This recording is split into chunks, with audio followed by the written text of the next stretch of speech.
The ETR 250 was originally built in 1960 as a series of 4 trains that entered service just in time for the 1960 Summer Olympics in Rome. The class saw regular use until 1986. Unit 252, however, escaped this fate, and in 2016 was sent to Trenitalia's depot in Ancona for a complete refresh and modernization.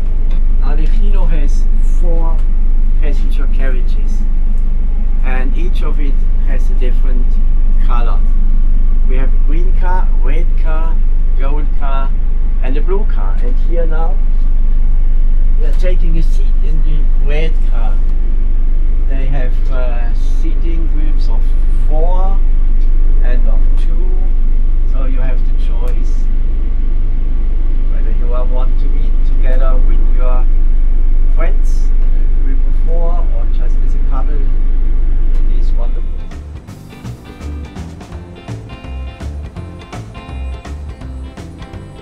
And now we are here in the most beautiful car of the Train Arlecchino.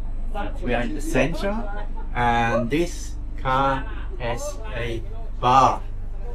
So, a wonderful of these Italian coffee making machines, and when it's in operation they have a wide range of drinks available. So you can take your drinks here, or you can take it to your seat and have a relaxed journey.